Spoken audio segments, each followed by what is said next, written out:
ساری دنیا کی سیر نصیب فرمائے گا۔ چنانچہ پہلی جنگ عظیم کا آغاز ہوا سن 1914 میں۔ میں نے ایک سفر کیا سن 1917 میں، قریباً پونے 3 سال پیدل چلتے رہے۔ وہ دور پیدل چلنے کا دور تھا، گاڑیاں، موٹریں، کاریں، سائیکل، سکوٹر نہیں ہوا کرتے تھے، لوگ پیدل چلا کرتے تھے، یا ڈولیاں ہوتی تھیں، پالکیاں ہوتی تھیں، ضعیف العمر لوگ، بچے، عورتیں، بیمار لوگ پالکیوں میں بیٹھ کے سفر کرتے تھے۔ ملک شام پہنچے، مشہور شہر دمشق، جہاں حضرت سیدنا بلال رضی اللہ تعالیٰ عنہ مؤذن رسول اللہ آرام فرما رہے ہیں۔ ایک عظیم صوفی بزرگ ہوئے ہیں، حضرت محی الدین ابن عربی۔ آپ کے مزار کے سامنے ایک گلی ہے، اس کو کہتے ہیں محلہ میدان الشیخ۔ اس محلہ میدان الشیخ کے اندر ایک اللہ کے ولی آرام فرما رہے ہیں، حضرت سیدنا محمد ایوب طاہر کرزی، آپ کا اسم گرامی ہے۔ آپ کا ایک پاؤں قبر سے باہر ہے، لوگ جاتے ہیں، اس پاؤں کی زیارت کرتے ہیں، تر و تازہ ہے، بوسہ دیتے ہیں۔ وہاں لکھا ہوا ہے کہ حضرت سیدنا محمد ایوب طاہر کرزی رحمۃ اللہ علیہ کا یہ پاؤں قبر سے کیسے باہر نکلا، عربی میں، فارسی میں اور بہت ساری انگریزی میں، بہت ساری زبانوں میں لکھا ہوا ہے کہ حضرت سیدنا محمد ایوب طاہر کرزی رحمۃ اللہ علیہ کی قبر کے چاروں طرف بہت سارے لوگ جمع تھے، اللہ کا ذکر ہو رہا تھا، کوئی محفل ہو رہی تھی۔ ایک شخص کہنے لگا، ہمارا جو خاندان ہے، ہمارا جو قبیلہ ہے، ہم کرز ہیں، پتہ نہیں ہمارے کرزوں میں سے بھی کوئی اللہ کا ولی ہوا ہے یا نہیں۔ تو وہاں لکھا ہوا ہے، آپ نے قبر کے اندر سے آواز دی کہ آنا کرزی آنا ولی اللہ۔ آپ نے فرمایا میں اللہ کا ولی ہوں اور میں کرز خاندان سے ہوں، کرز ہوں۔ اور آپ نے فرمایا میں ابھی اپنا پاؤں قبر سے باہر نکالنے لگا ہوں تاکہ تمہیں یقین ہو جائے کہ میں واقعی اللہ کا ولی ہوں، اور یہ بھی تمہیں پتہ چل جائے کہ اللہ تعالیٰ نے اپنے ولیوں کو کتنی طاقت عطا کی ہوئی ہوتی ہے۔ 850 سال کا عرصہ گزر گیا، حضرت سیدنا محمد ایوب طاہر کرزی رحمۃ اللہ علیہ کا وہ پاؤں مبارک قبر سے باہر ہے، لوگ جاتے ہیں، زیارت کرتے ہیں۔ میں نے وہاں پہنچا، آپ کے پاؤں مبارک کو بوسہ دیا، زیارت کی، اصحاب کہف کی غار پر گئے، کچھ دن وہاں قیام کیا۔ مصر میں پہنچے، فرعون کی لاش کو اپنی جیتی جاگتی آنکھوں سے دیکھا۔ عراق کے مشہور شہر بابل کے کھنڈرات دیکھے۔ پہلے سپارے میں ذکر آتا ہے بابلا ہاروت و ماروت۔ ہاروت ماروت دو فرشتے انسانی شکل میں اس بابل کنویں کے اندر الٹے لٹکے ہوئے ہیں، پاؤں میں زنجیریں پڑی ہوئی ہیں۔ ان فرشتوں کو اپنی جیتی جاگتی آنکھوں سے انسانی شکل میں الٹا لٹکے ہوئے دیکھا۔ کوئی سوال کیے، انہوں نے جواب دیے۔ اتنا شعور نہ تھا، چھوٹی عمر تھی۔ دل میں نے خیال کیا جب ہندوستان واپس جاؤں گا اور بریلی شریف حاضری دوں گا اپنے پیر و مرشد کی بارگاہ میں، تو یہ سارا جو سفر پونے 3 سال پیدل چلتے رہے ہیں، اس کے واقعات بیان کروں گا۔ جب میں ہندوستان واپس آیا، پانی پت کرنال کے بازار سے گزر رہا تھا، بریلی شریف جا رہا تھا۔ میرے علم میں نہ تھا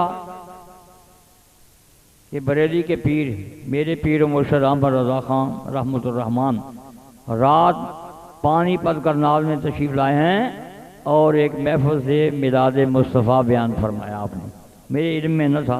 میں نے اچانک دیکھا آپ ایک موچی کی دکان پر بیٹھے ہیں، اور وہ موچی آپ کا پاپوش جوتا مبارک سینے کے لیے کاغذ پر پاؤں رکھ کے پینسل سے ماپ لے رہا ہے۔ آپ نے بھی ایک نظر دور سے مجھے دیکھ لیا، میں آپ کی طرف بڑھا۔ میرے پہنچنے سے پہلے، میرے کچھ بتانے سے پہلے آپ فوراً موچی سے مخاطب ہوئے، فرمانے لگے دیکھو بھئی یہ سید ہیں، ملک کے شام گئے تھے، مشہور شہر دمشق، جہاں حضرت سیدنا محمد ایوب طاہر کرزی رحمۃ اللہ علیہ آرام فرما رہے ہیں، جن کا ایک پاؤں قبر سے باہر ہے، اس پاؤں کی زیارت کر کے آئے ہیں، بوسہ دے کے آئے ہیں۔ اصحاب کہف کی غار پر اتنے دن قیام کر کے آئے ہیں۔ مصر میں فرعون کی لاش کو اپنی جیتی جاگتی آنکھوں سے دیکھ کر آئے ہیں۔ عراق کے مشہور شہر بابل کے کھنڈرات دیکھ کے آئے ہیں۔ ہاروت ماروت دو فرشتے جو انسانی شکل میں اس کنویں کے اندر لٹکے ہوئے ہیں، پاؤں میں زنجیریں پڑی ہوئی ہیں، ان فرشتوں کو اپنی جیتی جاگتی آنکھوں سے انسانی شکل میں الٹا لٹکا ہوا دیکھ کے آئے ہیں، ان کے ساتھ کوئی باتیں بھی کر کے آئے ہیں۔ دیکھو یہ ولی کی شان، یہ ولی کا مقام ہے کہ بیٹھے ہیں بریلی میں مگر ہر جگہ پہ ان کی نظر ہے۔ یہ ولی کی شان، یہ ولی کی شان۔ میری والدہ صاحبہ، میں اپنی ماں کے پیٹ سے اندھا پیدا ہوا تھا، مادر ذات نبینہ۔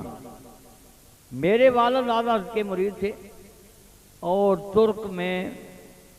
ترک کی فوج کو تربیت دیا کرتے تھے۔ حکومت ترک کی طرف سے حجاز مقدس کی فوج کو تربیت دینے کے لیے آئے تھے۔ یہ سن 1922 کے بعد لوگوں نے سعودیہ کہنا شروع کیا ہے، پہلے لوگ کہا کرتے تھے حجاز مقدس۔ بھئی کہاں جا رہے ہیں؟ وہ حجاز مقدس جا رہے ہیں۔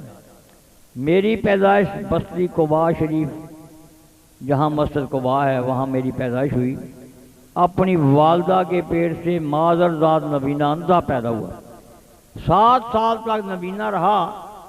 7 سال کے بعد میرے والد صاحب 3 مہینے کی چھٹی لے کر کے حجاز مقدس سے ہندوستان آئے۔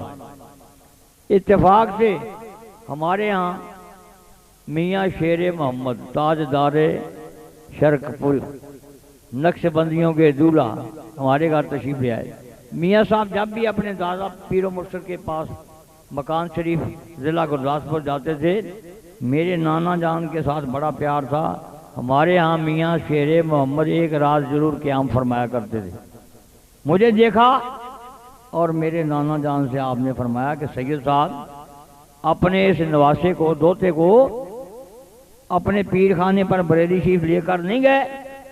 میرے نانا جان نے عرض کیا حضور یہ حجاز مقدس رہتے ہیں، وہاں سے اب 3 ماہ کی چھٹی لے کر آئے ہیں، اب جانے کا ارادہ کر رہے ہیں۔ میاں صاحب نے فرمایا سید صاحب ارادہ نہ کرو، آج ہی چلے جاؤ۔ چنانچہ میرے والد صاحب مجھے لے کر میری والدہ صاحبہ کو لے کر کے بریلی شریف کا سفر شروع کر دیا۔ جب بریلی شریف پہنچے، ظہر کی نماز ہو چکی تھی۔ میرے اعلیٰ جماعت کرانے کے بعد اپنے حجرے میں تشریف لے گئے تھے۔ میرے ابا جان نے میرا بازو پکڑا اور حجرے میں جا کر کے میرے اعلیٰ حضرت کی بارگاہ میں مجھے پیش کیا۔ عرض کی حضور یہ میرا بچہ اپنی ماں کے پیٹ سے اندھا مادر ذات نبینہ پیدا ہوا ہے، اس کے لیے دعا بھی فرمائیں اور کرم نوازی بھی فرمائیں۔ آپ نے میرے والد صاحب سے پوچھا کہ سید صاحب کتنی چھٹی لے کر آئے ہیں ہندوستان؟ میرے ابا جان نے عرض کیا حضور 3 ماہ کی چھٹی لایا ہوں۔ فرمایا سب کچھ تو مدینہ پاک میں ہے، یہاں کیا رکھا ہے؟ واپس چلے جاؤ، بچے کو بھی لے جائیں۔ آپ نے فرمایا سب کچھ تو مدینہ پاک میں ہے، یہاں کیا رکھا ہے؟ واپس چلے جاؤ، بچے کو بھی ساتھ لے جاؤ۔ آپ نے اپنی جیب سے ایک دستی رومال نکالا، چھوٹا سا رومال جس سے ہاتھ وغیرہ صاف کرتے تھے۔ فرمایا سید صاحب یہ لے جائیں رومال، مدینہ پاک واپس پہنچنے کے بعد صبح کے وقت روضہ رسول اللہ پر حاضری دیا کریں، اس رومال کو پانی میں گیلا کر لیا کریں، بھگو لیا کریں، چاروں طرف روضہ اثر کے صفائی کیا کریں، جو مٹی شریف خاک پاک اس رومال کو لگے اس کا دھون لے لیا کریں، کسی برتن میں تھوڑا سا پانی ڈال کر اس کو دھویا کریں، خوب اچھی طرح نچوڑا کریں۔ بچے کی آنکھوں میں 1 سلائی صبح شام لگایا کریں، تھوڑا تھوڑا صبح شام پلایا کریں، ہاتھ پانی سے تر کر کے صبح شام آنکھوں پر پھیرا کریں۔ 4 دن کے بعد رب کائنات اپنے حبیب لبیب صلی اللہ علیہ وسلم کا صدقہ نور عطا فرما دے گا۔ پھر میرے والد صاحب والدہ صاحبہ مجھے لے کر کے واپس مدینہ پاک آ گئے۔ صبح کے وقت میری والدہ صاحبہ مجھے روضہ رسول اللہ پر لے جایا کرتی تھی، رومال کو پانی میں گیلا کر کے بھگو کر کے روضہ اثر کی چاروں طرف صفائی کرتی تھی۔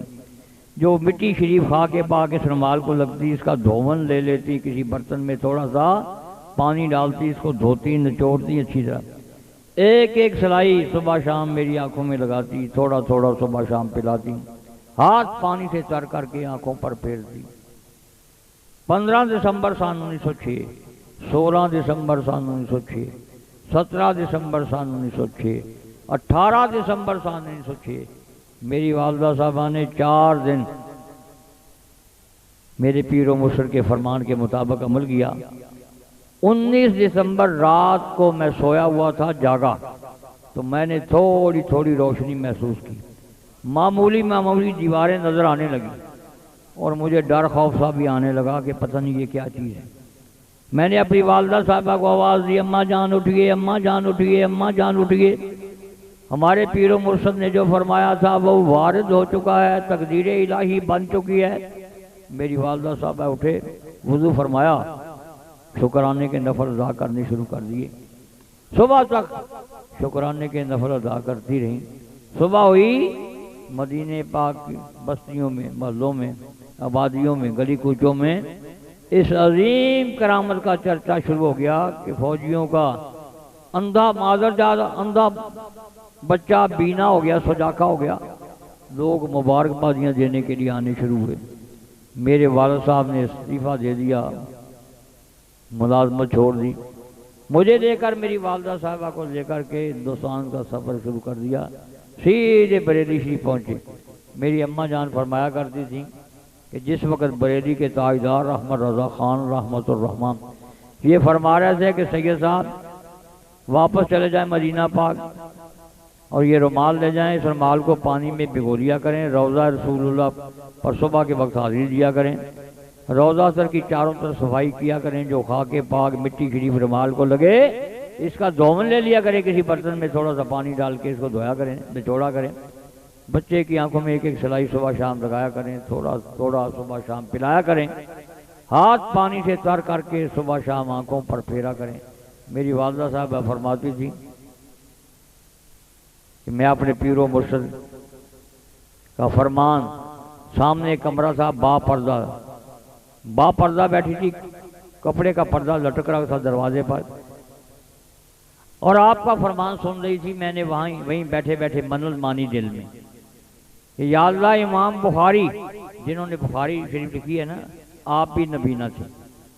آپ کی والدہ آدھی رات کو اٹھا کرتی تھی اور رب تعالیٰ کے حضور سجدے میں سر رکھ کر کے رویا کرتی تھی کہ مولا کریم میرے بچے کی آنکھوں میں روشنی عطا فرما دے۔ ایک رات میرے جد امجد حضرت ابراہیم علیہ نبی علیہ السلام کی تشریف آوری ہوئی، زیارت ہوئی۔ فرمایا بی بی رو نہ، صبح تیرا بیٹا اٹھے گا تو بینا ہوگا۔ چنانچہ امام بخاری صبح اٹھے تو سجاکے تھے، بینا تھی۔ میری والدہ صاحبہ فرماتی ہیں میں نے وہاں بیٹھے بیٹھے اپنے دل میں منت مانی کہ مولا کریم جس طرح امام بخاری رضی اللہ تعالیٰ کی آنکھوں میں روشنی عطا فرما دی، میرے بچے کی آنکھوں میں بھی روشنی عطا فرما۔ تو میں اپنے پیر و مرشد کا 3 مہینے بریلی شریف آ کر کے لنگر پکاؤں گی۔ پھر میری والدہ صاحبہ تندور پر روٹیاں لگاتی تھیں، سالن پکاتی تھیں۔ میرے والد بریلی کے جنگل میں چلے جاتے تھے، لکڑیاں کاٹ کر لاتے تھے۔ میرے اعلیٰ حضرت کے پاس آنے والے مہمانوں کے لیے میری والدہ صاحبہ نے 3 مہینے لنگر پکایا۔ تو میرے اعلیٰ حضرت صرف عالم دین ہی نہ تھے بلکہ عظیم سیاستدان تھے، عظیم سائنسدان تھے، عظیم ریاضی دان تھے، انمول شاعر تھے، بے مثل و بے مثال نعت خوان تھے۔ آپ اپنی لکھی ہوئی نعت خود پڑھا کرتے تھے۔ عرش پہ تازہ چھیڑ چھاڑ، فرش پہ طرفہ دوم دام، کان جدھر لگائیے تیری ہی داستان ہے۔ یا رسول اللہ صلی اللہ علیہ وسلم، کان جدھر لگائیے تیری ہی داستان ہے۔ آنکھوں سے آنسو جاری ہوتے تھے، ریش مبارک داڑھی سے بھیگ جاتی تھی، کپڑے گیلے ہو جاتے تھے۔ پھر رب تعالیٰ نے جو آپ کو مقام عطا فرمایا آپ کے سامنے ہے، دنیا کے کسی کونے پہ چلے جائیے، دنیا کے کسی علاقے میں چلے جائیں، دنیا کے کسی خطے پہ چلے جائیے، دنیا کے کسی ملک میں، کسی ضلع میں، کسی تحصیل میں، کسی قریے میں، کسی گوٹھ میں، کسی چک میں، کسی پنڈ میں چلے جائیں، کسی گلی محلے میں چلے جائیں، میرے اعلیٰ کا لکھا ہوا سلام، مصطفیٰ جان رحمت پہ لاکھوں سلام، شمع بزم ہدایت پہ لاکھوں سلام، ساری دنیا پر پڑھا جاتا ہے، یعنی ساری دنیا میرے اعلیٰ کو جانتی ہے، پہچانتی ہے اور آپ کا لکھا ہوا سلام پڑھتی ہے۔ کریا بکریا اور کو بکو، شہر بشہر ارجو بجو، تیرا ہی ذکر ہے اے رضا، کوچا بکوچا سو بسو۔ یہ جو آپ رونق دیکھ رہے ہیں نا آج، یہ میرے اعلیٰ حضرت کا فیض، یہ جو رونق آج دیکھ رہے ہیں میرے اعلیٰ حضرت کا فیض ہے۔ یہ جو میں نے دو چار واقعہ آپ کو سنائے نا، یہ کسی کتاب سے نہیں پڑھے، کسی سے سنے نہیں ہیں، بلکہ میں نے اپنی جیتی جاگتی آنکھوں سے یہ واقعات، یہ کرامات دیکھی ہیں۔ جس طرح بیٹھے ہیں اس طرح محفل لگی ہوئی تھی، ایک شخص آیا، میرے اعلیٰ حضرت کی قدم بوسی کی، پاؤں کو بوسہ دیا، آپ نے اس کے ماتھے پر ہاتھ رکھا، زور سے اس کو پیچھے ہٹایا، سیدھا کیا، فرمایا کون ہو بھائی، کہاں سے آئے ہو، کیا نام ہے تمہارا، کیا کام کرتے ہو، کہاں رہتے ہو؟ وہ آنے والا کہنے لگا حضور میں انسان نہیں ہوں، میں جن ہوں، سلیمان ابن حلوان میرا نام ہے، اس وقت جنات پر میری حکومت ہے، میں حکمران ہوں۔ آپ نے فرمایا اے سلیمان ابن حلوان تیری عمر کتنی ہے؟ وہ جن کہنے لگا حضور مجھے صحیح اندازہ نہیں ہے، میری والدہ کو صحیح پتہ ہوگا۔ ہاں کہنے لگا مجھے اتنا یاد ہے کہ جب حضرت نوح علیہ نبینا علیہ السلام کا زمانہ تھا، عذاب آیا تھا، وہ عذاب میں نے اپنی آنکھوں سے دیکھا ہے، مجھے سب کچھ یاد ہے، اچھی طرح ہوش ہے۔ اس کے بعد بہت سارے انبیاء کرام کے نام لیے، پیغمبران اعظام کے نام لیے کہ ان کی بارگاہ میں بھی میں حاضریاں دیتا رہا ہوں، اور نبی آخر الزمان اللہ کے محبوب صلی اللہ علیہ وسلم کی بارگاہ میں بھی میں نے چند ایک حاضریاں دی ہیں۔ آپ نے فرمایا سلیمان ابن حلوان اتنے انبیاء کرام کی زیارتیں کی ہیں، ان کی بارگاہ میں حاضری دی ہیں، اتنے پیغمبران اعظام کی بارگاہ میں حاضری دی ہیں، ان کی زیارتیں کی ہیں، کسی نبی کا، کسی پیغمبر کا، کسی رسول کا کوئی تحفہ بھی ہے تیرے پاس، کوئی نشانی، کوئی تبرک بھی ہے؟ وہ سلیمان ابن حلوان جن کہنے لگا کہ ایک بادشاہ نے ایک آئینہ تحفۃً ہدیہ نذرانہ نبی کریم علیہ السلام کی بارگاہ میں بھیجا تھا۔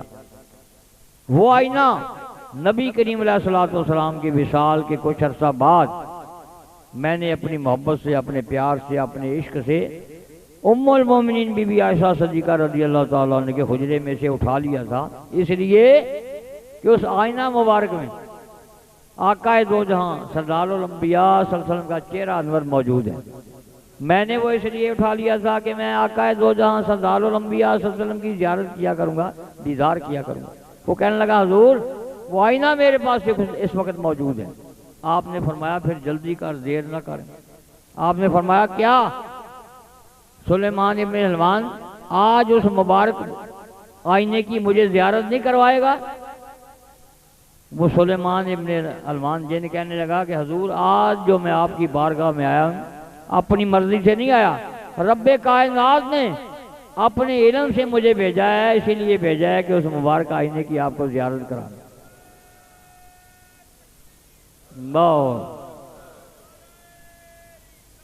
یا رسول اللہ، یا رسول اللہ، زندہ باد، جاری ہو، ساری رہے، فیض رضا قیامت تک جاری ہو، فیض اولیاء قیامت تک جاری ہو، ساری فرمائے۔ وہ جن کہنے لگا حضور آج جو میں آپ کی بارگاہ میں آیا ہوں اپنی مرضی سے نہیں آیا، رب کائنات نے مجھے اپنے علم سے بھیجا ہے، اسی لیے بھیجا ہے کہ اس مبارک آئینے کی آپ کو زیارت کراؤں۔ آپ نے فرمایا پھر جلدی کر، اب صبر نہیں ہوتا۔ عاشق رسول سے آنکھوں میں آنسو آ گئے، فرمایا جلدی کر، اب صبر نہیں ہوتا۔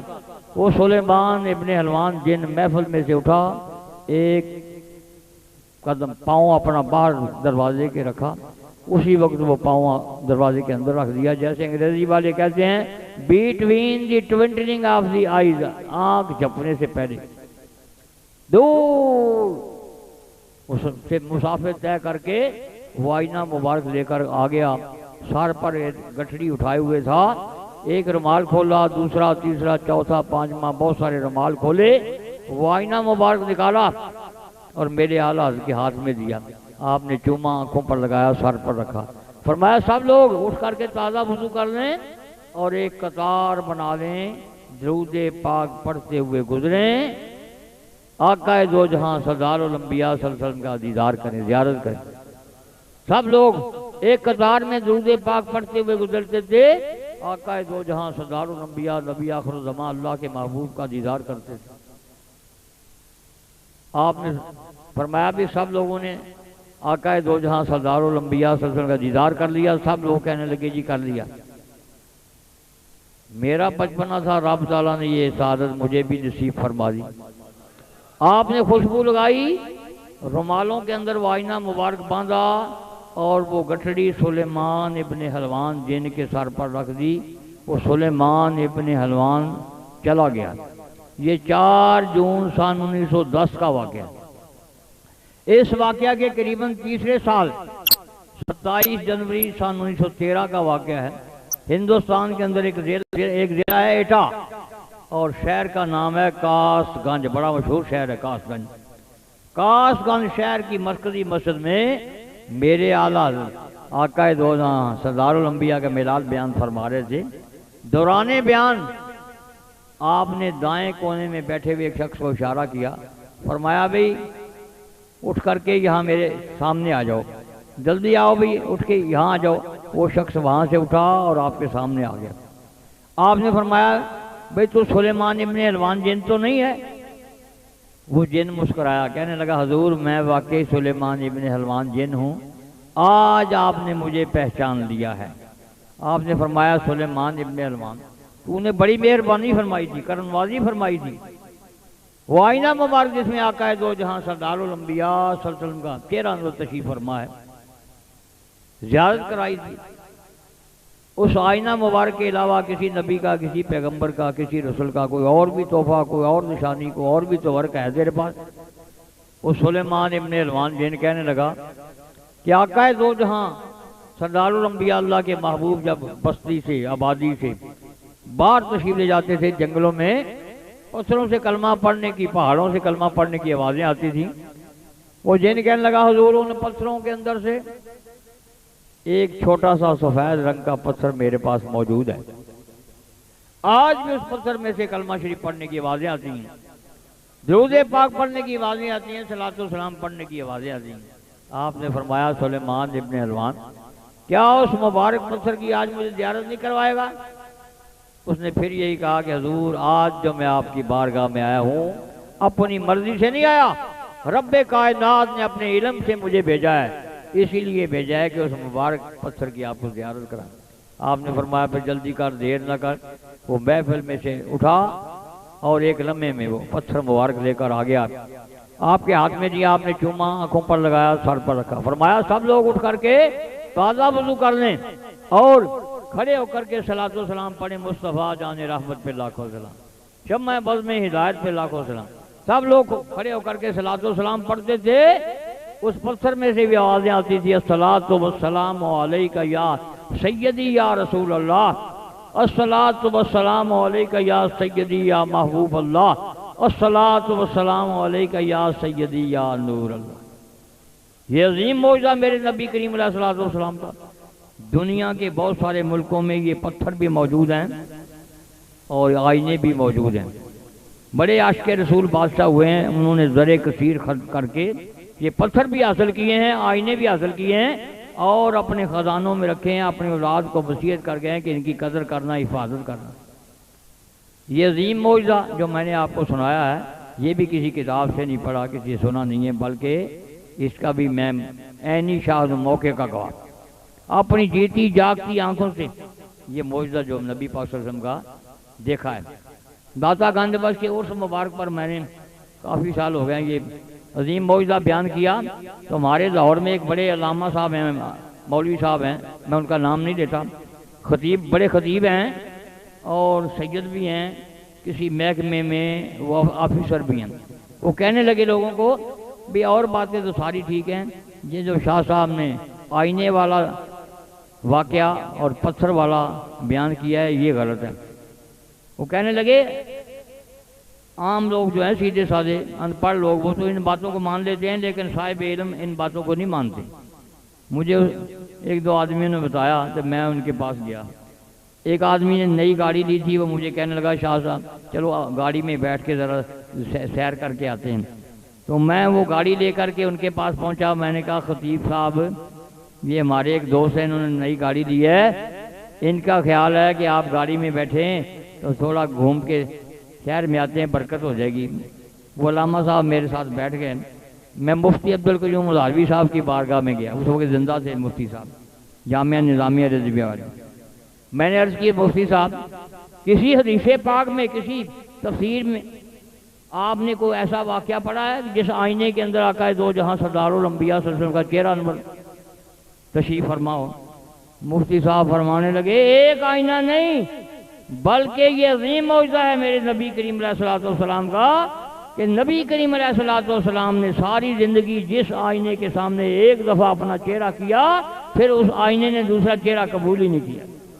یہ عظیم معجزہ ہے میرے نبی کریم علیہ الصلوۃ والسلام۔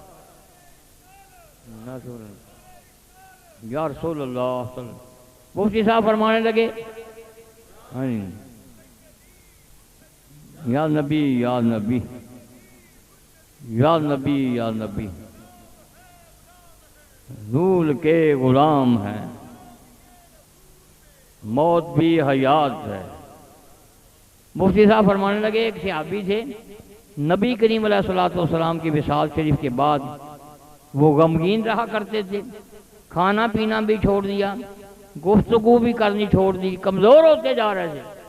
مفتی صاحب فرمانے لگے صحابہ کرام اکٹھے ہوئے، صلاح مشورہ کیا کہ ہمارے یہ بھائی کمزور ہوتے جا رہے ہیں، کھانا پینا بھی چھوڑ دیا، ہر وقت غمگین رہتے ہیں، بولنا چالنا بھی چھوڑ دیا، چلو ام المومنین بی بی عائشہ صدیقہ رضی اللہ تعالیٰ عنہ کی بارگاہ میں جاتے ہیں اور وہ آئینہ مبارک لاتے ہیں جس کے سامنے آقا دو جہاں سردار الانبیاء صلی اللہ علیہ وسلم اپنا چہرہ انور فرمایا کرتے، زلفیں سوارا کرتے تھے، کنگھی کیا کرتے تھے۔ صحابہ کرام کی مفتی صاحب فرمان کے جماعت گئی، ام المومنین بی بی عائشہ صدیقہ رضی اللہ تعالیٰ عنہ کی بارگاہ میں عرض کیا کہ وہ آئینہ تو دیجئے جس کے سامنے کھڑا ہو کر کے آقا دو جہاں سردار الانبیاء کنگھی کیا کرتے تھے، زلفوں کو سوارا کرتے تھے۔ صحابہ کرام کی جماعت وہ آئینہ مبارک لائی اور صحابی کے سامنے کیا، جب اس صحابی نے آقا دو جہاں سردار الانبیاء صلی اللہ علیہ وسلم کا دیدار کیا تو ان کا دل باغ باغ ہو گیا، کا دل باغ باغ ہو گیا۔ جیسے آپ بیٹھے ہیں نا، اسی طرح میرے اعلیٰ حضرت آپ کے ساتھ میں نے ایک سفر کیا، ہندوستان میں ایک ضلع ہے بٹھنڈا، صحابی رسول اللہ حضرت شیخ رتن ہندی آپ کا مزار ہے، ہندو تھے، لالا رتن چند ان کا نام تھا، موجودہ شکل قمر انہوں نے اپنی آنکھوں سے دیکھا، پھر ایمان لے آئے، پھر صحابی رسول اللہ کا درجہ پایا۔ آپ کے مزار کے ساتھ جو مرکزی مسجد ہے بٹھنڈا کی، اس مسجد میں میرے اعلیٰ حضرت اسی طرح رات کو آقا دو جہاں سردار الانبیاء صلی اللہ علیہ وسلم کے معجزات بیان فرما رہے تھے۔ 12 بجے رات کو جب محفل ختم ہوئی، صلاۃ و سلام پڑھا گیا، لنگر تقسیم ہوا، تو آپ نے فرمایا دوستو یہ سردیوں کے دن ہیں، بڑی لمبی راتیں ہیں، آدھی سے زیادہ رات گزر چکی ہے، آپ تھک چکے ہیں، اب آپ یہاں آرام فرمائیں، میں حضرت شیخ رتن ہندی آپ کے مزار کے ساتھ جو قبرستان ہے وہاں فاتحہ کے لیے جا رہا ہوں۔ جب آپ فاتحہ کے لیے قبرستان کی چل پڑے، بہت سارے لوگ اٹھ کر کے آپ کے پیچھے پیچھے چلنے لگے، میں نے دیکھا بہت سارے لوگ جا رہے ہیں، میرا بچپنا تھا، میں بھی ان لوگوں کے پیچھے پیچھے چل دیا، ساتھ ہی قبرستان تھا۔ آپ قبرستان پہنچے تو آپ نے فرمایا السلام علیکم یا اہل القبور، تو تمام لوگ سن رہے تھے اپنے کانوں سے، میں بھی اپنے کانوں سے سن رہا تھا، تمام قبروں میں سے آوازیں آنے لگیں، وعلیکم السلام یا احمد رضا خان۔ یہ آواز کو زوردار نہ تھی، مٹھی سی، دھیمی سی، آہستہ سی آواز تھی، جیسے کسی کمرے کے دروازے کھڑکیاں روشن دان بند ہو، اندر کوئی گفتگو کر رہا ہو، تو دیوار کے ساتھ باہر کو کھڑا ہو تو تھوڑی بہت آواز ضرور سن سکتا. بہرحال سب لوگ آواز سن رہے تھے قبر والوں کی، میں بھی سن رہا تھا. آپ ایک قبر کے قریب رکے، یہ انگشت شہادت کلمے والی انگلی قبر کی طرف فرمائی، سوال کیا، فرمایا کیا نام ہے بھی آپ کا؟ قبر سے آواز آئی میرا نام یہ ہے. صاحب قبر نے اپنا نام بتایا. قبر والے کی آواز سب اپنے کانوں سے سن رہے ہیں لوگ، میں بھی سن رہا ہوں. فرمایا والد کا کیا نام تھا؟ قبر سے آواز آئی میرے والد کا یہ نام تھا. فرمایا کس قوم سے تعلق رکھتے تھے؟ قبر سے آواز آئی فلاں قوم سے تعلق تھا. فرمایا کتنا عرصہ تمہیں یہاں گزر چکا؟ قبر سے آواز آئی 40 سال گزر چکے ہیں. فرمایا ابھی آپ کیا کر رہے تھے؟ قبر سے آواز آئی میں قرآن پاک کی تلاوت کر رہا تھا. اسی طرح آگے بڑھے، ایک اور قبر کے قریب رکے، یہ انگشت شہادت کلمے والی انگلی قبر کی طرف فرمائی، سوال کیا، فرمایا کیا نام ہے بھی آپ کا؟ قبر سے آواز آئی میرا نام یہ ہے. صاحب قبر کی آواز سب لوگ اپنے کانوں سے سن رہے ہیں، میں بھی سن رہا ہوں. فرمایا والد کا کیا نام تھا؟ قبر سے آواز آئی میرے ابا جان کا یہ نام تھا. فرمایا کس قوم سے تعلق رکھتے تھے؟ قبر سے آواز آئی فلاں قوم سے تعلق تھا. فرمایا کتنا عرصہ یہاں آپ کو گزر چکا؟ قبر سے آواز آئی 70 سال گزر چکے. فرمایا ابھی آپ کیا کر رہے تھے؟ قبر سے آواز آئی میں نماز پڑھ رہا تھا. اسی طرح مختلف قبروں کے قریب رکتے، یہ انگشت شہادت کلمے والی انگلی جس قبر کی طرف فرماتے، جو سوال کرتے قبر سے جو جواب آتا سب لوگ اپنے کانوں سے سنتے، میں بھی سنتا. ہمارے پیچھے ایک شخص آ رہا تھا، وہ کہنے لگا حضور یہ جو قبر ہے یہ فلاں قبر آپ سمجھ گئے، میری انگلی کے سامنے والی قبر، اس قبر والے سے بھی کوئی گفتگو کرے. میرے اعلیٰ آگے تشریف لے گئے، اس قبر کے قریب کھڑے ہوئے یہ انگشت شہادت قبر کی طرف فرمائی. فرمایا کیا نام ہے بھی آپ کا؟ قبر سے آواز آئی میرا نام یہ ہے. سب لوگ آواز سن رہے ہیں قبر والے کی، میں بھی سن رہا ہوں. فرمایا والد کا کیا نام تھا؟ قبر سے آواز آئی میرے والد کا یہ نام تھا. فرمایا کس قوم سے تعلق رکھتے تھے؟ قبر سے آواز آئی فلاں قوم سے تعلق تھا. فرمایا کتنا عرصہ تمہیں یہاں گزر چکا؟ قبر سے آواز آئی 4.5 سال ہوئے ہیں. کتنے؟ 4.5 سال. وہ شخص جس نے کہا تھا حضور یہ میری انگلی کے سامنے یہ فلاں قبر جو ہے، اس قبر والے سے بھی کوئی بات چیت کریں. وہ رونے لگا، کہنے لگا حضور یہ میرے والد صاحب کی قبر ہے، میں نے اپنے ابا جان کی آواز پہچان دی ہے، واقعی قبر کے اندر سے میرے ابا جان ہی بول رہے ہیں. وہ کہنے لگا حضور میرا نام ہے Hamiduddin Ansari, Grindlays bank Bathinda کا میں مینیجر ہوں. ایم اے تک میری انگریزی تعلیم ہے، بلکہ ڈبل ایم اے ہوں. عربی تعلیم حاصل کی، فارسی تعلیم حاصل کی، بہت سارے علوم پر مجھے عبور حاصل ہے. وہ کہنے لگا جب بھی کوئی شیخ القرآن، کوئی شیخ الحدیث، وہ علامہ صاحبان کو پیر صاحبان کو خطیب صاحبان بٹھنڈا میں آتے، وہ کہنے لگا اہل حدیث جماعت بٹھنڈا کا میں صدر ہوں، میں ان کے پاس چلا جاتا، بہت سارے سوال کرتا. وہ پیر صاحب، وہ علامہ صاحب، وہ شیخ الحدیث صاحب، وہ شیخ القرآن صاحب، وہ خطیب صاحب میرے کسی ایک سوال کا بھی جواب نہ دے سکتے تھے. پھر ساری اپنی قوم کو، اپنی جماعت کو اکٹھا کرتا اور انہیں بتاتا کہ فلاں شیخ الحدیث آئے سن، فلاں شیخ القرآن آئے تھے، فلاں خطیب آئے تھے، فلاں علامہ آئے تھے، فلاں پیر آئے تھے، میں نے یہ سوال کیا میرے سوال کا جواب نہ دے سکے، میں نے یہ سوال کیا میرے سوال کا جواب نہ دے سکے، میں نے یہ بات پوچھی وہ میری کسی ایک بات کا جواب نہ دے سکے.